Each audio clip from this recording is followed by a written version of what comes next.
para a gente trocar ideia. É uma teoria um pouco complicada, né? Mas vamos tentar fazer ela da melhor maneira possível.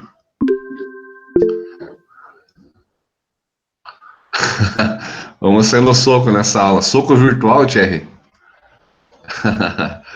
Legal, bacana. Vamos buscar aqui o arquivo.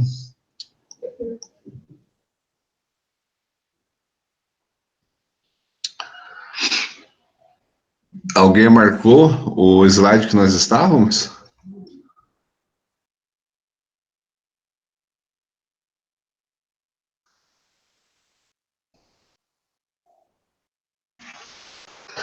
Tá no 22? O que vocês me dizem?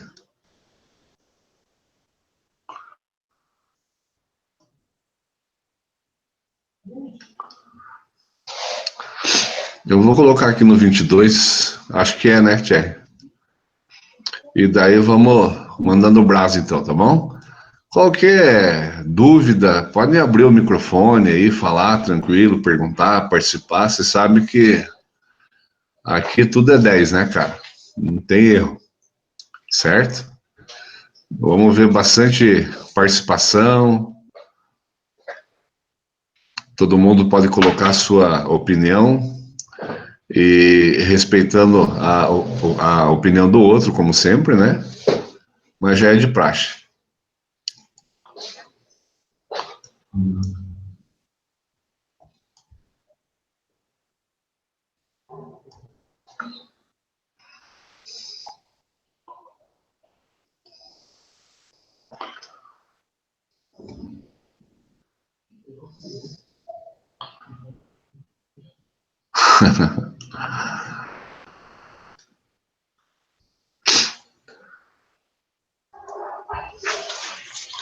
Então, vamos engatar a primeira aí. Pressupostos para o conhecimento da sociedade segundo Marx, pai do socialismo, né? Conceito de homem, de trabalho, conceito de história. Homem, ser de necessidades. Satisfação das necessidades é igual à produção de bens materiais. Produção de bens materiais é o trabalho, né? Então, para Marx, o homem, quando eu falo homem, eu estou abrangendo todos, homens e mulheres, homens, mulheres, héteros, homossexuais, transexuais, pansexuais, não sei o que lá mais sexuais, né? Então, o homem, segundo Marx, é um ser de necessidades, e para ele satisfazer essas necessidades, é só através da produção de bens materiais. Ou seja, para você ter uma vida, né, com roupas, comida, carros, entre outras coisas, né? E essa produção de bens materiais, ela acontece sempre através do trabalho. Então, quem fala, por exemplo, que quem é de esquerda não gosta de trabalhar, tal, o cara que fala isso, ele não é de esquerda, porque o Marx defende o trabalho. A concepção entre as relações. Com a natureza, instrumento de produção, né? Como a gente transforma ela? Então é igual força de produção. Dos homens entre si é divisão do trabalho, que é igual a relações de produção. É como se relaciona para que aconteça a produção. As duas juntas, então, é igual ao modo de produção. Tanto o modo de produção capitalista quanto o modo de produção socialista, que são os dois que tem no nosso planeta aí. Então, a história nos mostra que o antigo, o feudal e o capitalista, né? Então, a idade antiga, a idade feudal e a idade capitalista que nós estamos. A história humana é a história das relações dos homens com a natureza e dos homens entre si, segundo Marx. Esses dois tipos de relação aparecem como intermediário um elemento essencial. Qual é? É o trabalho humano. Assim como Darwin havia descoberto a lei da evolução das espécies, Marx descobriu então as leis da história. Então, aqui, força de produção mais relação de produção, como eu falei, é o modo de produção, certo? Isso acontece na infraestrutura econômica, aonde nós estamos, certo? Já lá na superestrutura, como é que acontece? Política, a jurídica e a ideológica, certo? Então, nós estamos na base de baixa, na infraestrutura, e a superestrutura é que lida com a parte ideológica, a produção de ideologias, através da política, né, que é o Estado, e a jurídica, que é o direito. Então, essas ideologias formulam as leis, né, dentro das suas ideologias, para que a parte jurídica aplique. O trabalho do homem, o trabalho do animal a serviço do homem, a natureza, os instrumentos de produção, toda a capacidade humana de produzir. Vamos falar de relações de produção sociais. São os modos específicos de organização do trabalho e da propriedade, devido à divisão do trabalho. Modo de produção.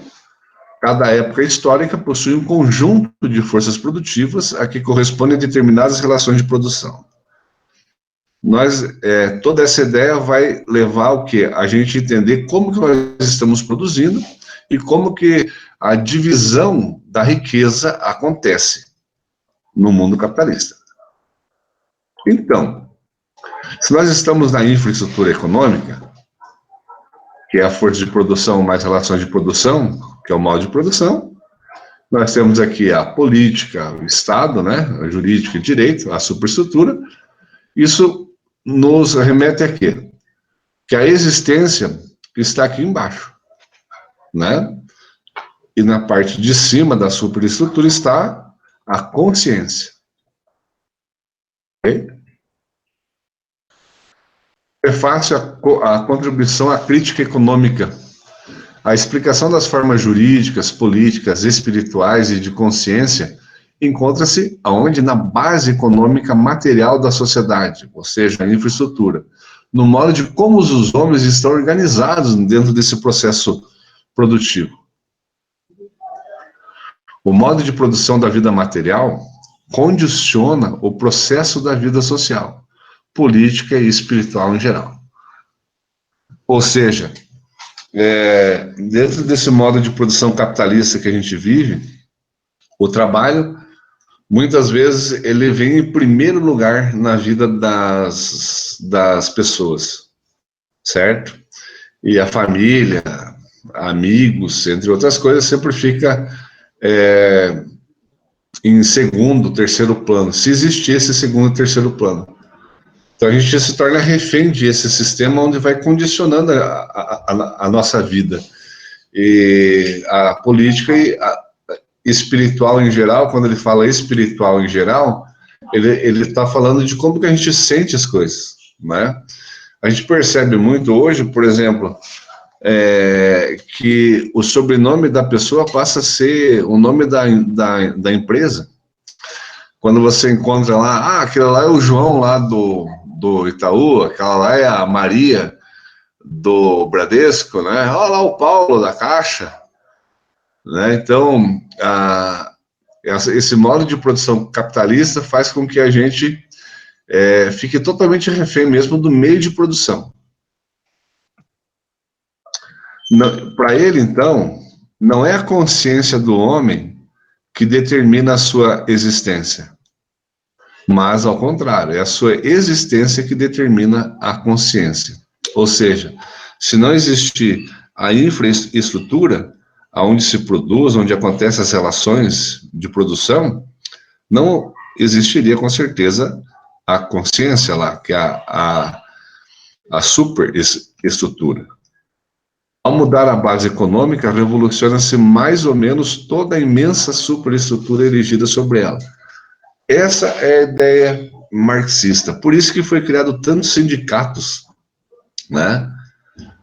Para que a classe produtiva, quem está na infraestrutura, se organize de uma maneira que ela consiga transformar a superestrutura, que não é isso que acontece hoje. Hoje nós somos totalmente refém da superestrutura. É lá no Estado, onde está o Estado, as grandes empresas, né, que são patrimonialistas, que interferem diretamente nas leis e nas normas, elas que definem como que vai ser as nossas verdades aqui embaixo. Como que a gente vai viver aqui embaixo. Agora, segundo Marx, se nós nos organizarmos aqui embaixo, a gente consegue mudar lá em cima. Por isso que sempre tem muita greve, muita coisa assim, que é promovida pela esquerda, ok? E concepção de sociedade, determinismo ou condicionamento. Determinismo é uma relação de causalidade, relação mecanicista e não dialética. Quando a gente fala mecanicista, ele fala por causa que isso aí é do livro O Capital. Hoje a gente pode falar mais da maneira tecnicista. E o tecnicismo, o que é? É a ciência exata. Engenharia é uma ciência exata. Todas as engenharias são. A matemática é exata, a administração é exata, né? E é o que vem mais crescendo na nossa sociedade, são essas tendências, né? Mecanicistas, ou aqui, como eu bem falo, tecnicistas, certo? Elas não são dialéticas porque não existe um pensamento nelas. E eu defendo que um engenheiro de software, ele tem que ter um conhecimento dialético ou um conhecimento humano, não basicamente técnico, só matemático, né? E o condicionamento seria uma variável, né? E se ele for muito variável, corre risco de ser flexível demais e não dar um norte, né, para todas as ações. MPC, então, é modo de produção capitalista. É relações de propriedade. A base do capitalismo é a propriedade privada, ok? É a gente poder dar nome para as coisas. Você compra um carro, você vai dar o teu nome lá para o carro. Você compra uma fazenda, vai pôr aquela fazenda no seu nome, a sua casa, e assim vai. A base do capitalismo é a propriedade privada. Então, como que acontece essa relação de propriedade? Nós temos os proprietários de um lado e temos os não proprietários do outro. Nós temos a burguesia de um lado, que são os donos do meio de produção, e nós temos o proletário, que é aquele indivíduo que vende a sua mão de obra. Daí nós temos a classe dominante, então, de um lado, e a classe dominada do outro, ok? Essa é a relação de dominação. Então, de cima para baixo pode ser a relação de propriedade, e de baixo para cima é como que acontece a dominação, né? Certo? Modo de produção capitalista, relações de propriedade. Opa! Aqui. Concepção marxista de sociedade, como eu falei, infraestrutura econômica, modo de produção, ideologia, política e Estado, jurídica, existência e consciência. Isso aqui é só para vocês lembrarem daquilo que nós estávamos falando. É fácil a contribuição à crítica da economia política é o quê? Determinadas forças de produção correspondem a determinadas relações de produção, que se expressam em relações jurídicas e que constituem um modo de produção. Certo? Então, força de produção, relações de produção, FP e RP. As forças de produção são dinâmicas, porque são dialéticas. E as relações de produções não acompanham o ritmo do seu desenvolvimento.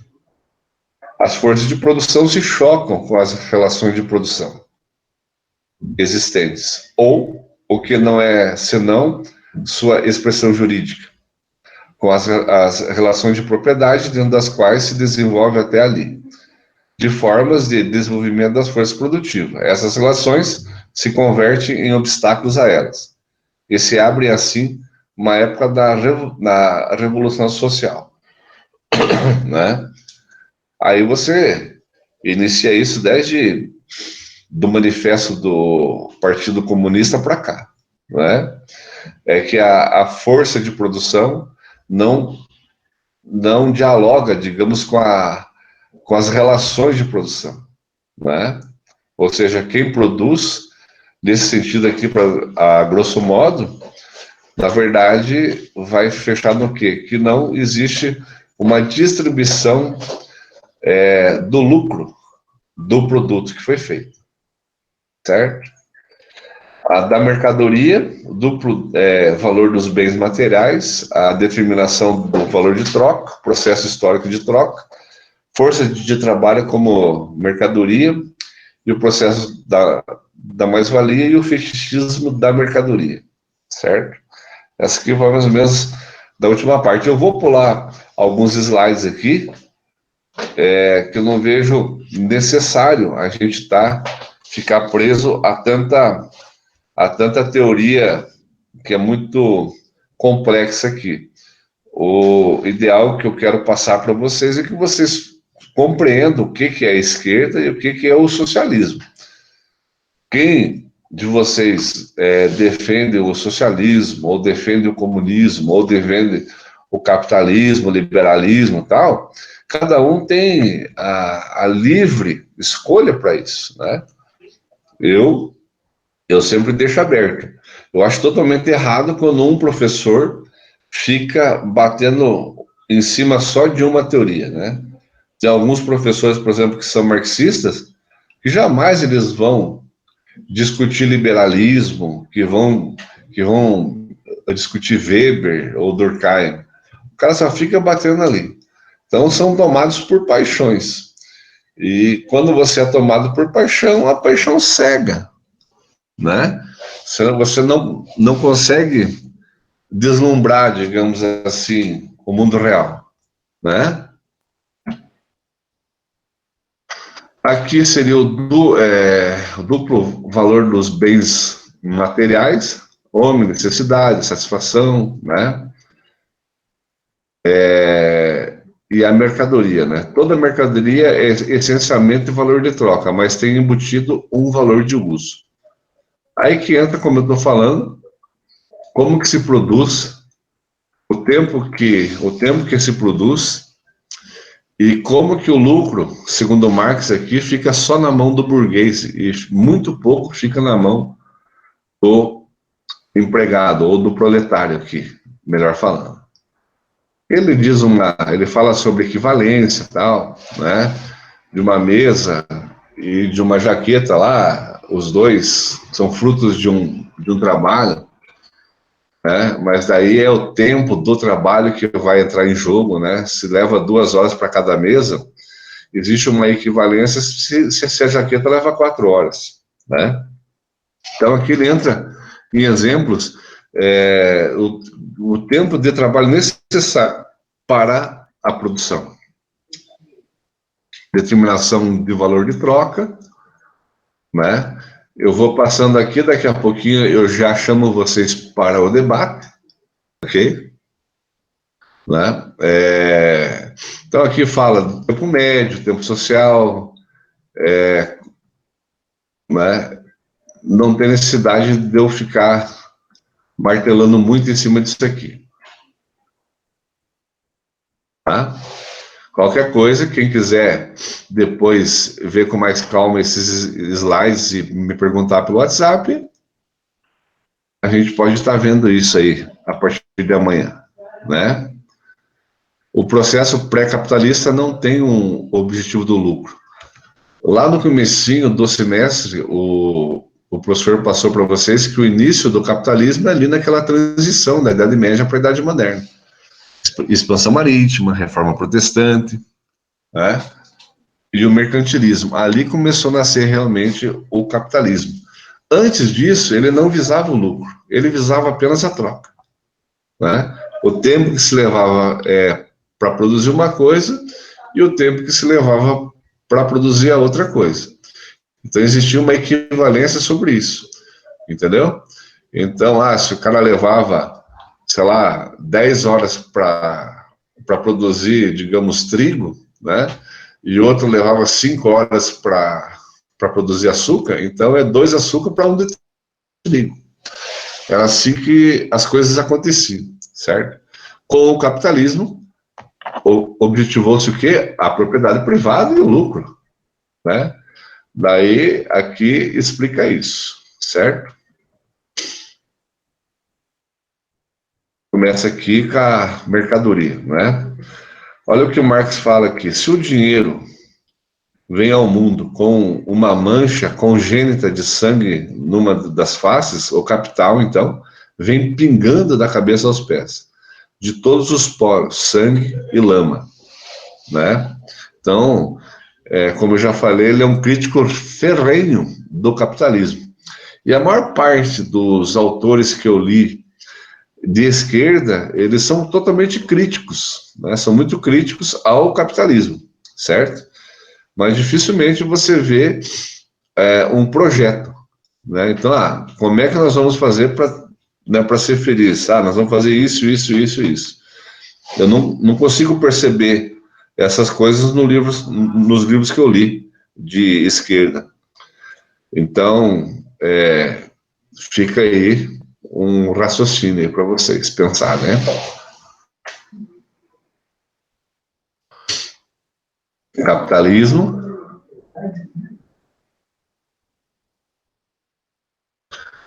Vamos para frente aqui. No capitalismo, a força de trabalho tornou-se uma mercadoria. Antes, o trabalhador era dono de sua força de trabalho, né? Os camponeses e artesãos, certo? Os camponeses foram expulsos dos campos e os artesãos destituídos de suas ferramentas. Então, qual o valor dessa mercadoria? Aí entra o cálculo que Marx faz em relação à força de trabalho, né? O cara vendendo a força de trabalho dele, quanto que o burguês ganha em cima disso, e para o trabalhador só vai ficar o quê? O essencial para a sua subsistência. Então, o patrão, nesse sentido, ele vai pagar só para ele se manter vivo para continuar trabalhando para ele. Isso é segundo Marx. Mas nós temos várias empresas multinacionais que elas dividem os lucros delas, certo? Então tem as bonificações que acontecem de 6 em 6 meses e tal. Quando o professor morava lá no Japão, era assim. Então existia, na metade do ano vinha uma bonificação, ou seja, uma parcela dos lucros da fábrica era repartida para os funcionários, certo? Isso dentro do Japão, que é modo de produção capitalista e uma economia totalmente liberal, né? Mas eles faziam isso porque eles entendem diferente. Eles acham que quanto mais o empregado ganhar, mais ele vai gastar. Ele gastando mais, vai se produzir mais e assim a coisa vai andando, né? Então, só para fazer um parênteses aqui, né?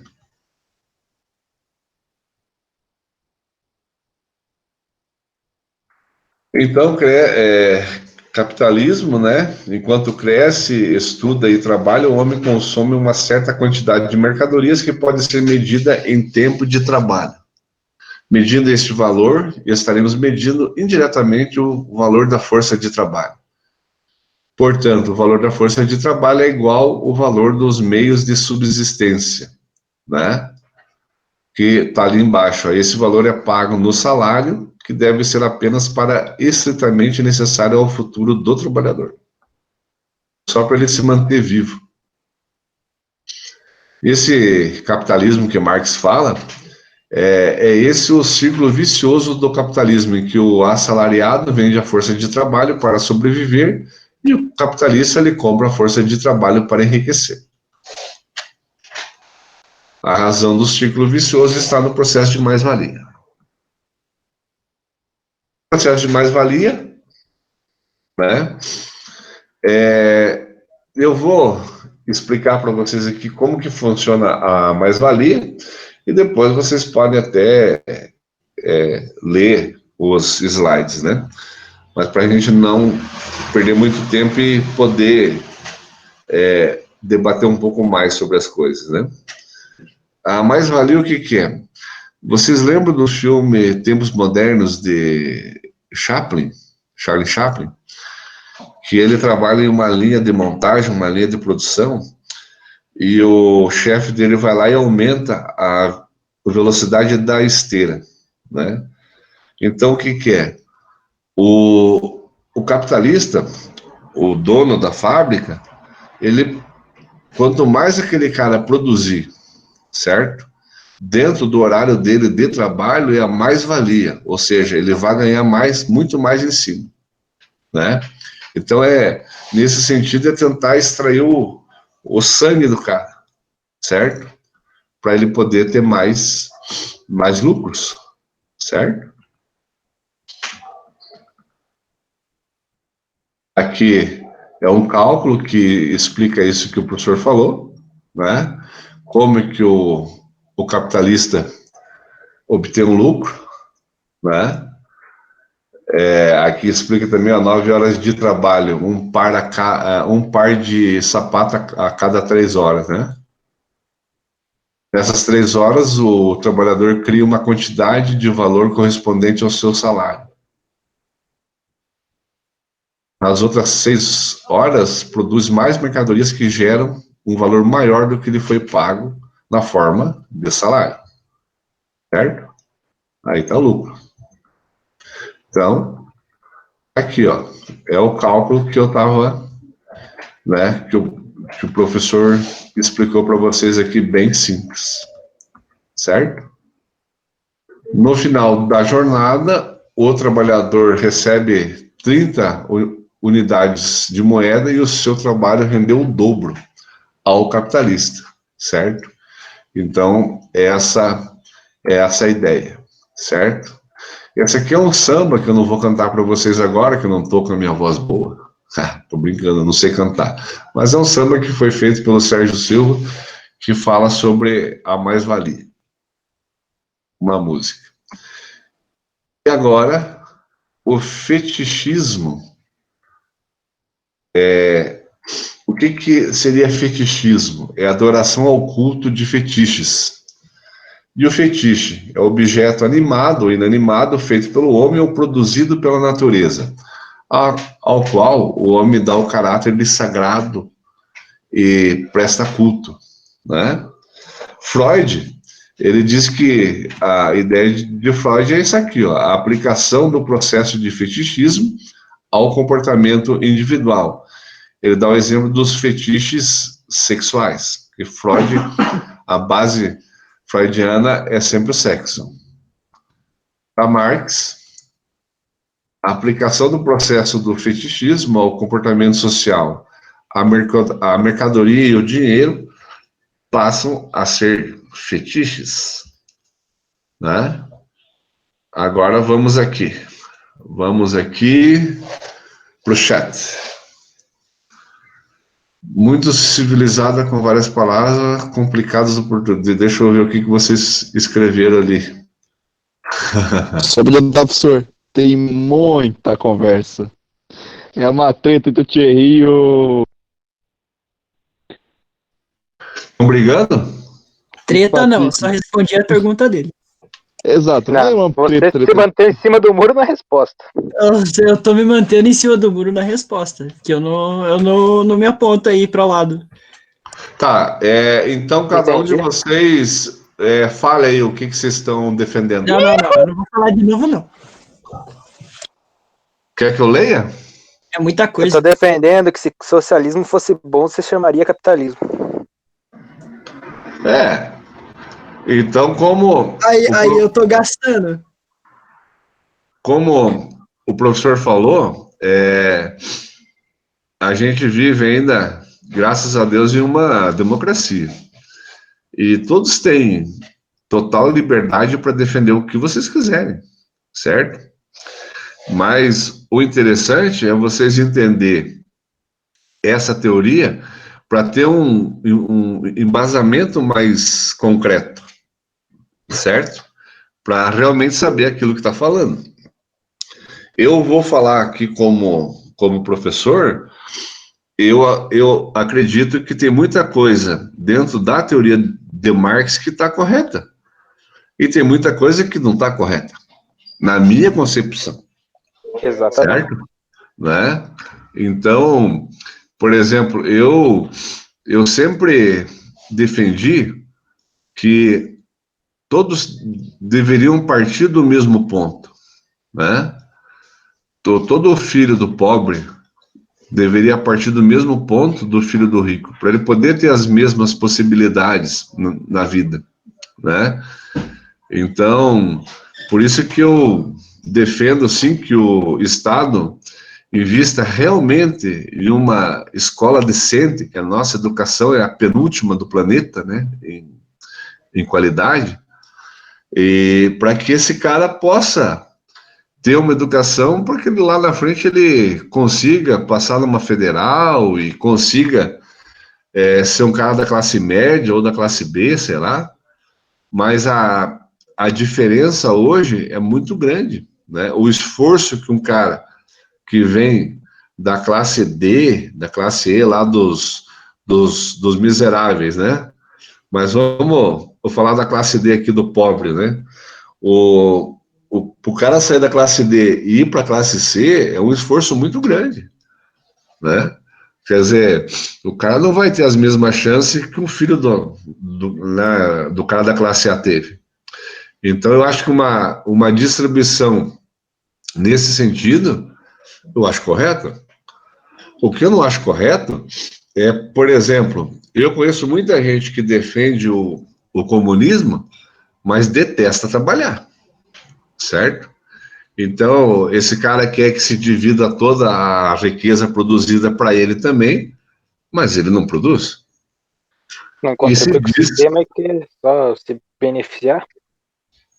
isso mesmo. Patrick, tem muita gente assim, né? Tem muita gente que eu conheço alguns, pelo menos, que não trabalham, né? Vivem de favor, às vezes, da esposa ou de outra pessoa e quer que divida-se toda a riqueza do país com ele também. Eu não acho isso certo, né? E Marx também não acha isso certo. Então, um cara desse, ele defende o socialismo, ele defende o comunismo, mas ele não conhece a teoria marxista. Nem a pau, entendeu? Porque Marx falou aqui, e eu apresentei para vocês, né? O homem é um sujeito que ele precisa do trabalho, porque ele transformando a natureza dele que ele vai conseguir sobreviver, né?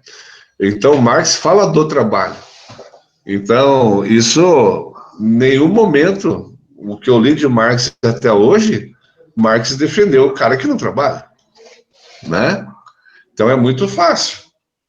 O cara que não quis estudar, né? O cara que vive à custa de parente, de pai, de mãe, de não sei o que lá, exigir que o Estado lhe dê moradia, que lhe dê saúde, que lhe dê tudo, né? Então Marx nunca defendeu isso, né? Então por isso que eu digo, primeiro tem que entender o que a gente vê na maioria dos partidos e da esquerda que está por aí, não é uma esquerda baseada realmente na teoria de Marx, e sim de um grupo que quer o poder, né, utilizando uma teoria, certo? Deixa eu ler vocês aqui.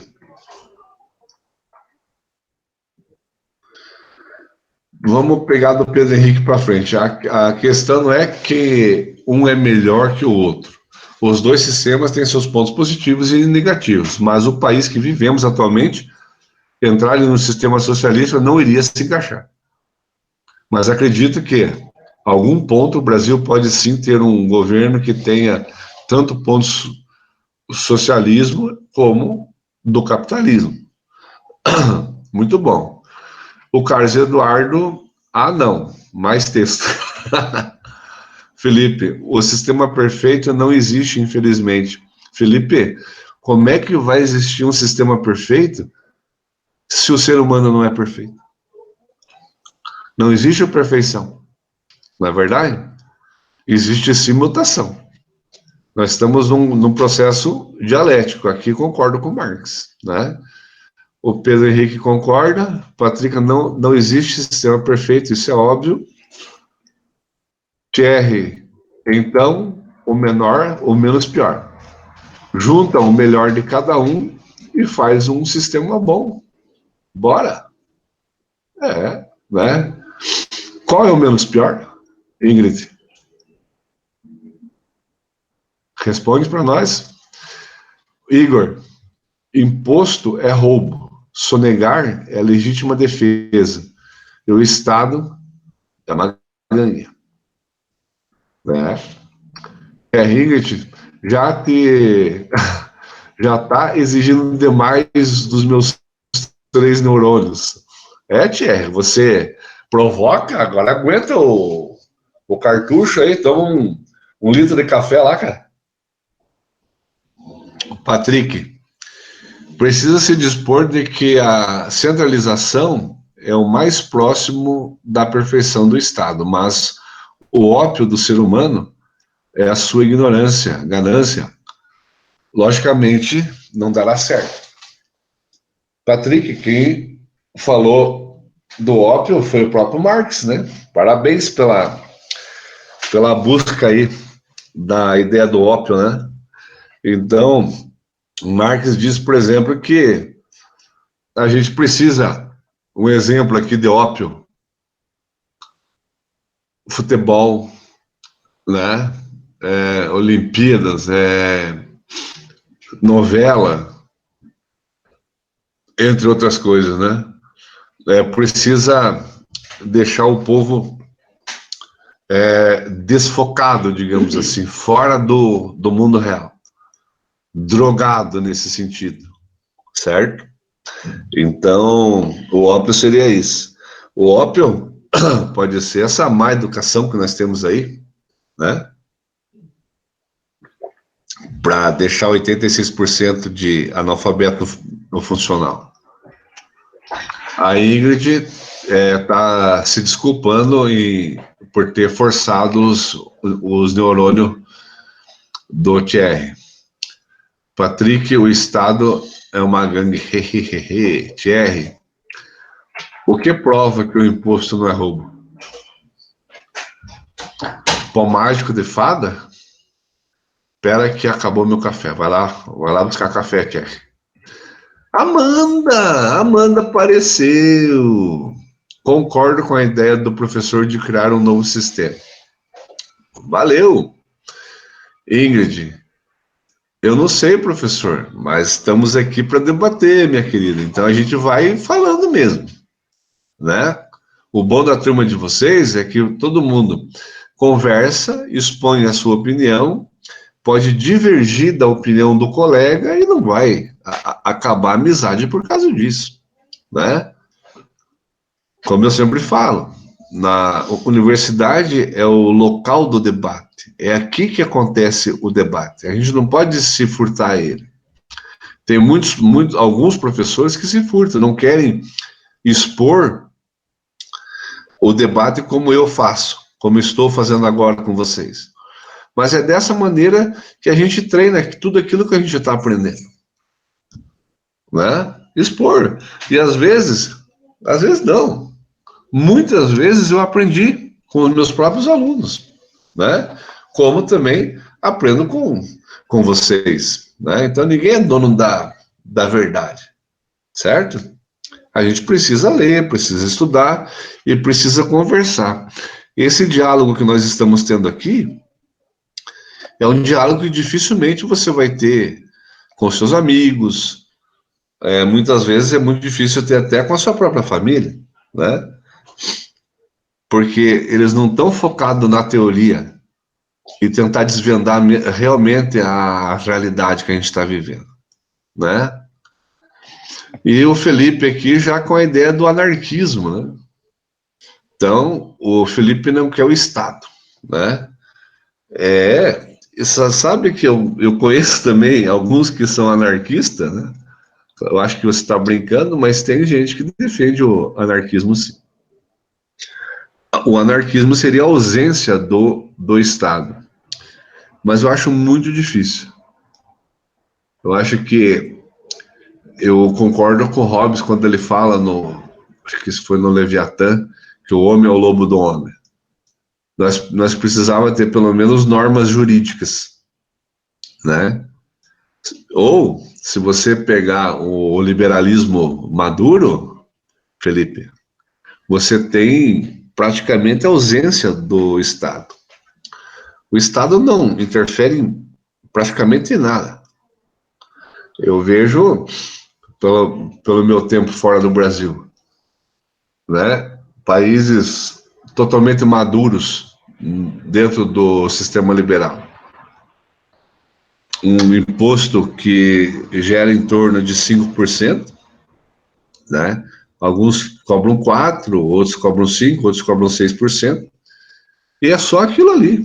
O restante não tem, por isso que as coisas são muito baratas, né? Nos Estados Unidos é barato, no Japão também é barato, né? Na Europa, alguns países ali também é barato, porque não tem uma carga tributária tão gigantesca como nós temos aqui, né? Nesse sentido, você vai ter um Estado muito pequeno, quase que inexistente.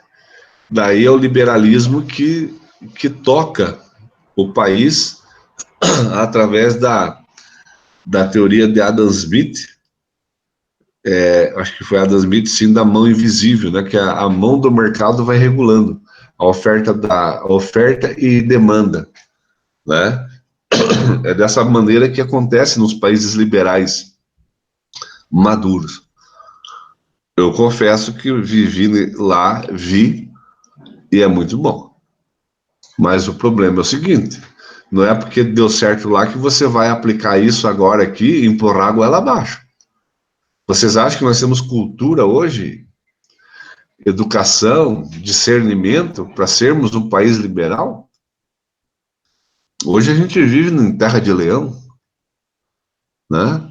A maioria dos brasileiros, um quer engolir o outro, né? Então, mas vamos discutindo.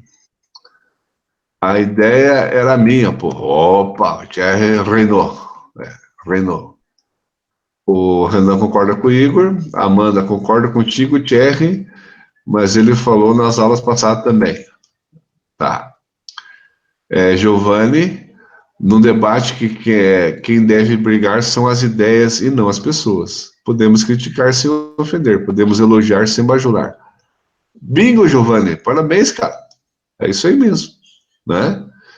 Patrick, não tô vendo. Onde é que tá aqui? Deu uma saída aqui, onde é que tá?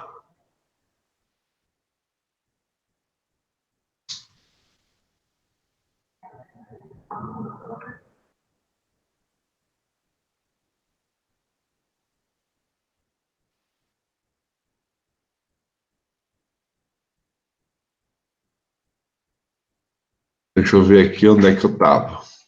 A Ingrid está com saudade das confraternização. O Patrick está mais perdido que o dedo do Lula. Eu não presto também, Patrick. Anarquia, né? Lucas, bora trazer a Rainha Elizabeth para comandar o Brasil. Aquela lá, nem o coronavírus derruba ela, né? Patrick, tá bom, dá 2 semanas ela morre. Ingrid, um a mais ou um a menos não faz diferença para ela, né? Patrick, com uma bala perdida, Thierry, eu me perco todo com o Leviatã e o Príncipe. O Príncipe é um livro de Maquiavel, de Nicolau Maquiavel, que foi de Florença, na Itália. E Leviatã é de Hobbes. O Príncipe, Thierry, é o livro que ensina como você chega no poder. Eu acredito que a maioria dos grandes políticos tem esse livro, O Príncipe, como livro de cabeceira, né? Porque ele é bem interessante. E ele é um livro pequeno, viu? É um livro de bolso, de fácil leitura, né? O Pedro acha que ela é imortal. Felipe, que nem o governo do Maduro deixa de ser de esquerda ou continua sendo de esquerda e ditatorial. Pelo que eu entendi, Felipe, Maduro tentou transformar o país em comunismo, né? Ele tentou a ditadura e está brigando por isso ainda. Renan, certo, é fazer uma noite de crime, 12 horas para vingar tudo. Muito café, Renan. Acho que o Renan não está tomando café. Patrick, Estado laico. Bem, Patrick, você acha que nós somos um Estado laico? Na lei, diz que nós somos laicos. Mas por que nas instituições estaduais, federais, existe uma cruz? Então, se é laico, não poderia ter, né? Thierry, em terra de olho, quem tem cego, errei. Puta merda. Porra, Thierry, você tá parecendo meu filho. Meu filho que vem com esses troços aí. É o dia inteiro. Patrick, perdi. Eu queria ver esses debates em aula presencial. Thierry, eu também queria. E sabe como é que eu faço, Thierry? Eu pego e divido assim a sala no meio, então fica metade para um lado e metade para o outro lado. E ali o bicho pega, né? Rapaz, dá uma briga bonita, hein? Né? O Lucas, a Rainha Elizabeth. Nossa, agora que o Lucas foi falar da Rainha Elizabeth, é cheia dos totens da eternidade. Pedro, Thierry não seria como príncipe, deveria agir e comandar, né? Mas é um debate interessante, né? Nós estamos falando do futuro do nosso país, né? E como as pessoas estão apaixonadas, elas não conseguem ver as coisas com clareza, né?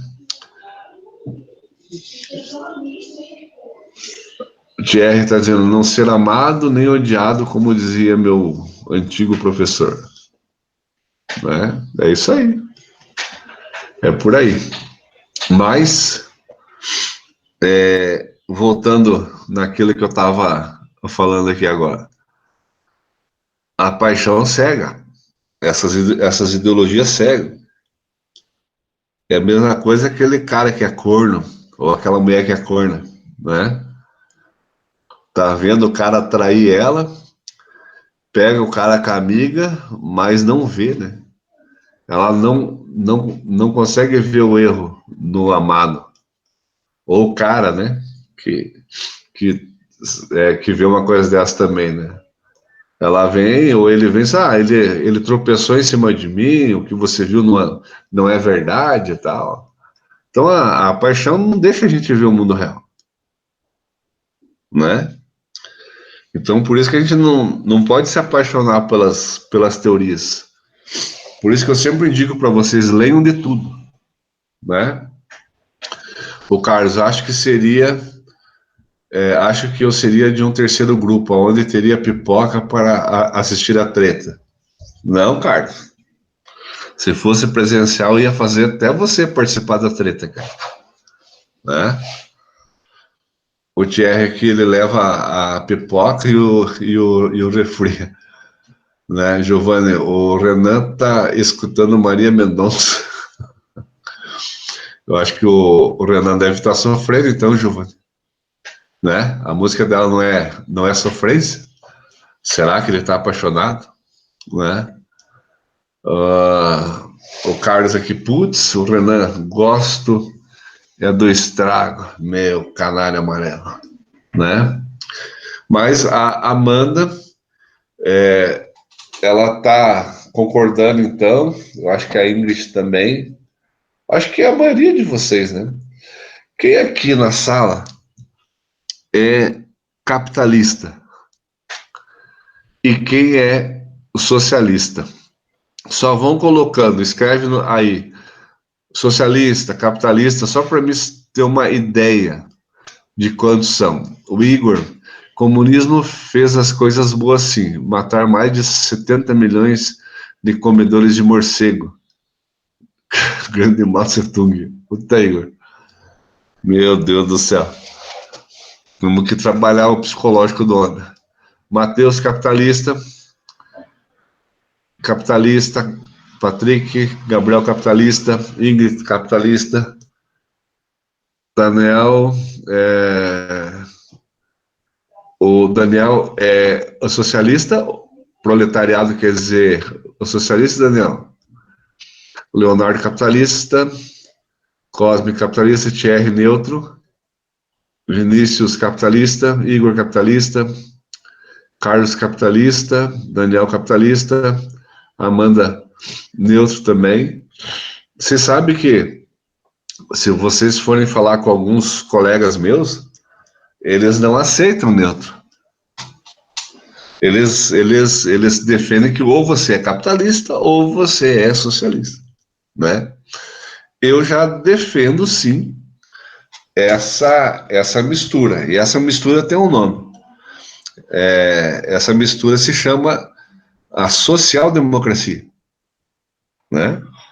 Nós temos um país, continuar sendo um país democrático, porém, com uma distribuição de renda mais justa, né? Eu acho que seria bom, né? O jeito que está, o Renan é o socialista. Temos dois o socialista na sala. Não, são dois agora, Carlos, né? Tem o Renan e tem mais um lá em cima, que falou proletário.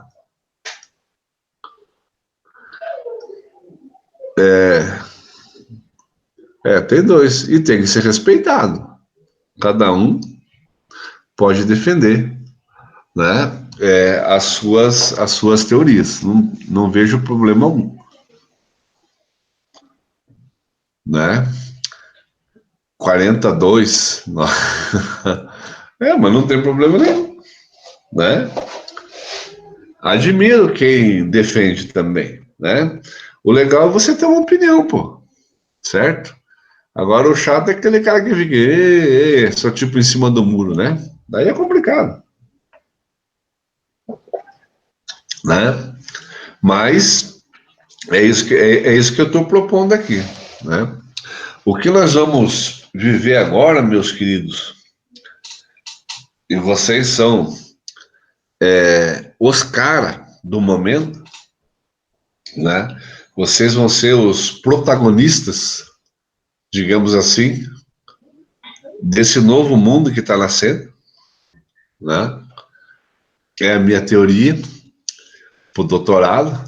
Eu escrevi parte de uma teoria, mandei para a UFPR, eles gostaram, tal. Era para mim começar a fazer, daí por causa do tempo não deu, mas agora não quero mais fazer sobre... A minha primeira teoria era a epidemia do egocentrismo, né, para o doutorado.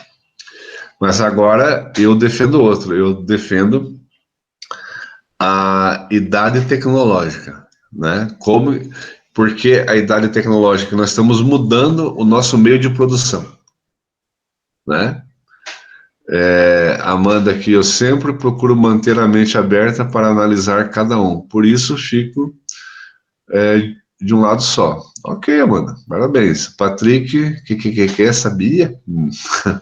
Né?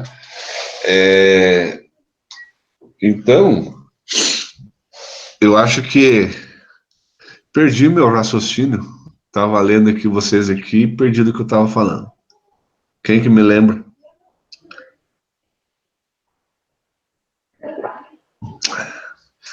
Quem lembrar ganha meio ponto.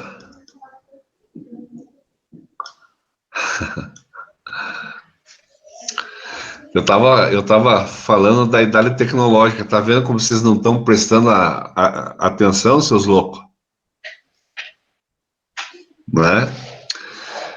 Que a idade tecnológica, ela tá fazendo o quê? Nós estamos mudando a nossa forma de produzir, certo? Então, como a gente mudou a forma de produzir da idade antiga para a idade média, então entrou a idade média, o sistema feudal. Depois da Idade Média para a Idade Moderna, mudou a nossa produção e passou a ser o modo de produção capitalista, certo? E agora, nós estamos iniciando um novo modo de produção, né? As nossas relações de produção, elas vão mudar muito, né? Vão mudar muito, certo? É com base nessa teoria que eu estou falando para vocês aqui agora, né? Então, o mundo vai mudar radicalmente. O mundo já está mudando radicalmente, com uma velocidade jamais vista, certo? Nós já falamos isso em sala de aula, né? O que você acreditava que era errado há 2 anos atrás, hoje você já acha que é certo. Então, a velocidade da comunicação e a maneira de se produzir vai mudar demais, gente. Então, nós estamos entrando para uma nova era. Ou o capitalismo se molda a esse novo momento, que eu acredito que vai ser o mais provável a acontecer. O capitalismo se moldou nas duas revoluções industrial, o capitalismo se moldou na Revolução Francesa, né? Então ele vem se moldando. Então eu acredito também que ele vai se moldar, certo? Mas a nossa maneira de produzir, a relação de trabalho está mudando muito, gente, né? E por meio do quê? Da tecnologia, certo? Né? Então, eu acredito que nos próximos 2 anos a gente já vai ver um aumento do desemprego, né? E por quê? Por causa que tecnologia. É só isso, né? Está mudando radicalmente.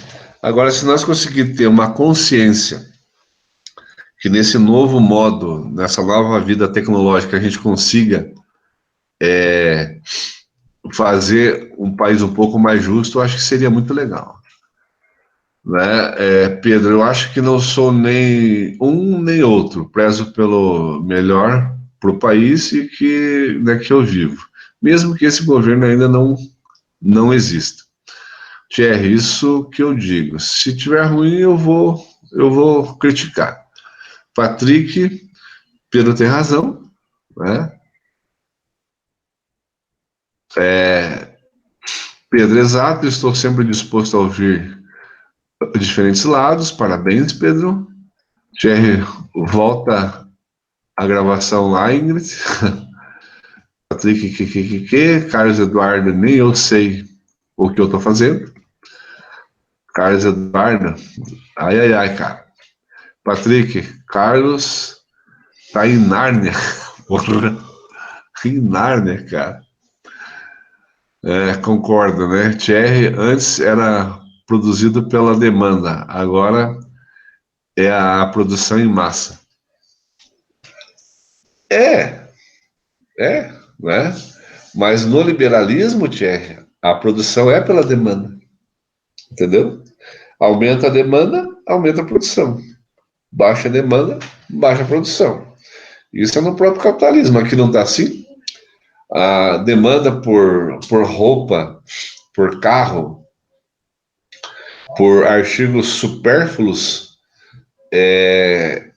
parou, né? Então, por isso que nós estamos entrando numa crise econômica, certo? Porque a demanda parou.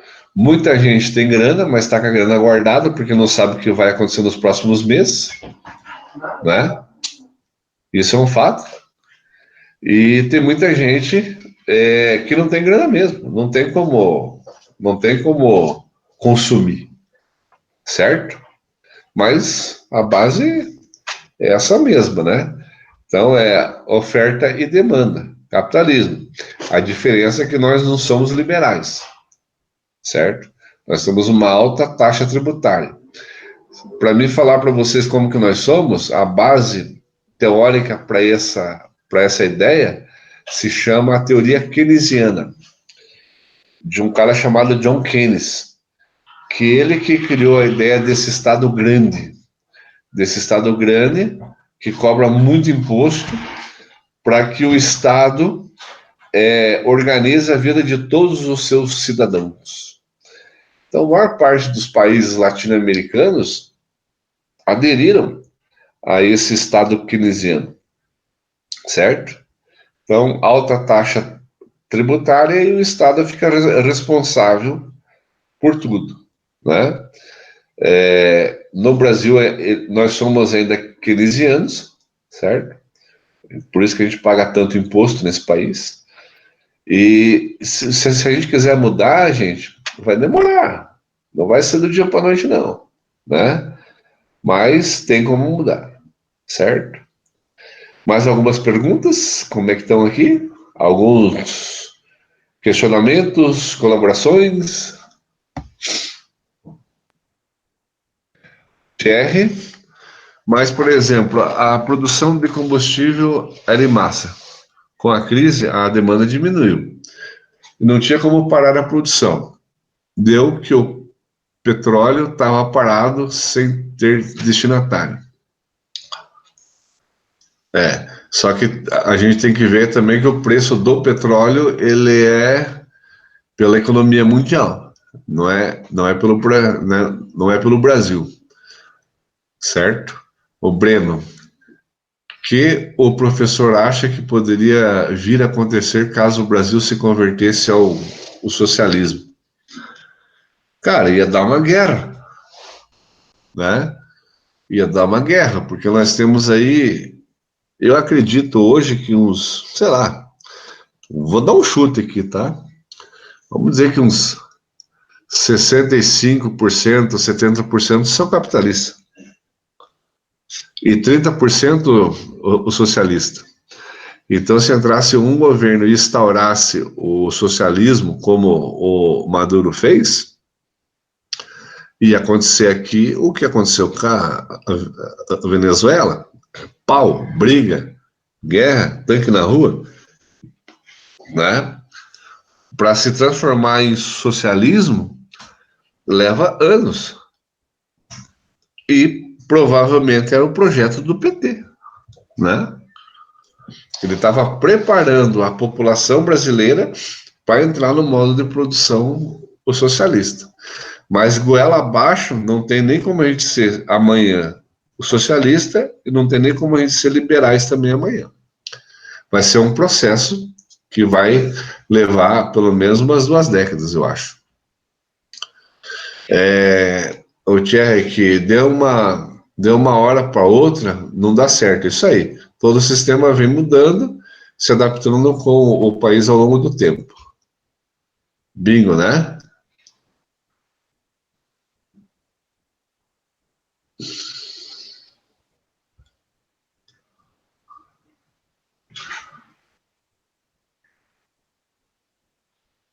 De uma hora para outra não tem como dar certo.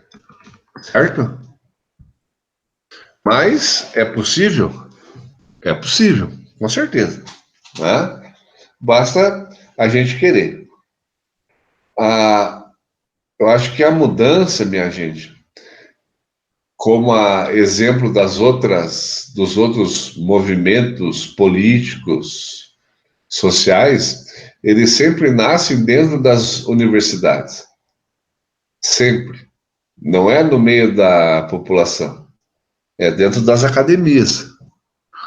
É onde existe o debate, né? E daí esses acadêmicos eles vão para a rua e vão movimentando para as coisas começar a acontecer, certo?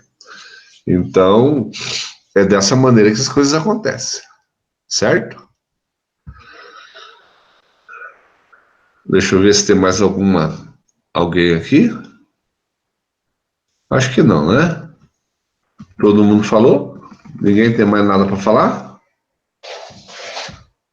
Vamos fazer chamada?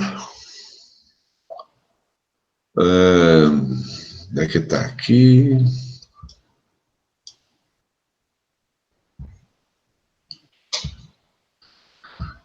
Mas é legal, né? Queria estar muito na sala de aula com vocês.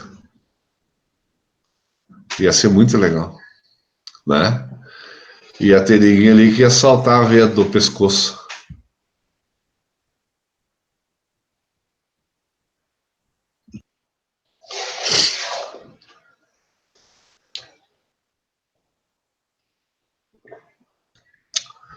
Vamos deixar um debate bom para a última aula. Vamos falar sobre preconceito, vamos falar sobre racismo, vamos falar sobre droga, sobre a liberação das drogas, vamos falar de aborto, tudo utilizando as teorias que a gente discutiu